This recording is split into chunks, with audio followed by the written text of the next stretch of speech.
کیا آپ نے کبھی سوچا ہے کہ جب انسان اس دنیا کی بھیڑ میں بھٹک رہا تھا تو اسے راستہ دکھانے کے لیے اللہ نے کیا کیا؟ یہ بات ہے اس عظیم سلسلے کی جو صدیوں پہلے شروع ہوا۔ اللہ نے ہماری ہدایت کے لیے صرف ایک نہیں بلکہ 4 بڑی کتابیں نازل فرمائی۔ لیکن حیرت کی بات یہ ہے کہ وقت گزرتا گیا اور لوگ کتابوں کو بدلتے گئے۔ آج کی اس ویڈیو میں ہم ان 4 کتابوں کی کہانی اور ان کا مقصد جانیں گے۔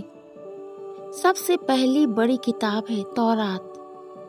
یہ وہ وقت تھا جب بنی اسرائیل فرعون کے ظلم سے آزاد ہو کر صحرائے سینا میں تھے۔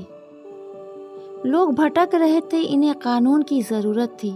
تب اللہ نے حضرت موسیٰ علیہ السلام کو کوہ طور پر بلایا اور انہیں تورات عطا فرمائی۔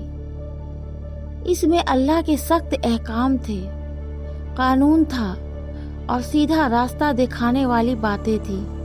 لیکن افسوس، بعد میں لوگوں نے اس میں اپنی مرضی کی باتیں شامل کر دیں اور اس کا اصل روپ بدل دیا۔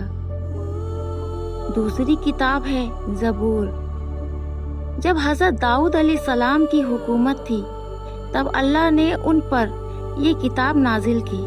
زبور کوئی قانون کی کتاب نہیں تھی بلکہ یہ اللہ کی تعریف اور حمد و ثنا کا خزانہ تھی۔ حضرت داؤد علیہ السلام کی آواز میں اتنی تاثیر تھی کہ جب وہ زبور کی تلاوت کرتے تو پرندے رک جاتے اور پہاڑ گونجنے لگتے۔ یہ کتاب ہمیں اللہ کی عظمت کا احساس دلاتی تھی اور دلوں کو نرم کرتی تھی۔ تیسری کتاب ہے انجیل۔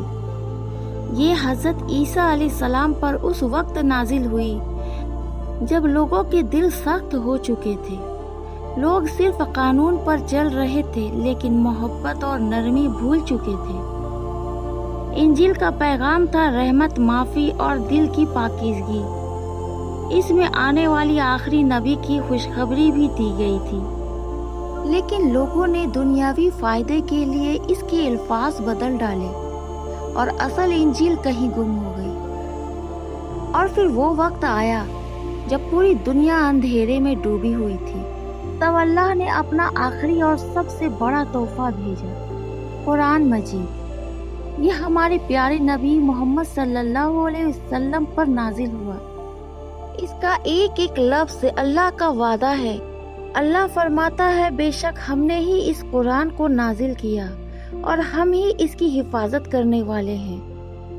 1400 سال گزر گئے، سلطنتیں بدل گئیں، زمانے بدل گئے، لیکن قرآن کا ایک نقطہ بھی نہیں بدلا۔ کیوں؟ کیونکہ اس کی حفاظت کا ذمہ خود اللہ نے لیا ہے۔ دوستو، سوچنے کی بات یہ ہے، تورات، زبور اور انجیل یہ سب کتابیں حق تھیں، لیکن وہ ایک خاص وقت اور خاص لوگوں کے لیے تھی، مگر قرآن قیامت تک کے لیے ہے۔ آج اگر دنیا کی ساری کتابیں مٹا دی جائیں تب بھی قرآن زندہ رہے گا، کیونکہ یہ لاکھوں حافظ کے دلوں میں محفوظ ہے۔ ایک سوال جو ہمیں خود سے پوچھنا چاہیے، جب اللہ کی آخری کتاب ہمارے پاس ہے تو ہمارا اس سے کیا تعلق ہے؟ کیا یہ صرف ہمارے گھر کی الماری میں رکھنے کے لیے ہے یا اپنی زندگی بدلنے کے لیے؟ اگر آپ چاہتے ہیں کہ اللہ آپ کی زندگی میں سکون اور کامیابی عطا کرے تو آج ہی اس پاک کتاب سے اپنا تعلق جوڑ لیجئے۔ اسے صرف پڑھیے نہیں بلکہ سمجھنے کی کوشش کیجیے، کیونکہ یہ صرف ایک کتاب نہیں، یہ جنت تک جانے کا راستہ ہے۔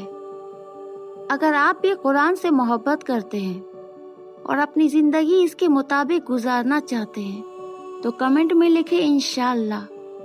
اس ویڈیو کو اپنے دوستوں اور گھر والوں تک ضرور شیئر کریں، شاید آپ کی وجہ سے کسی کا تعلق اللہ کی کتاب سے جڑ جائے۔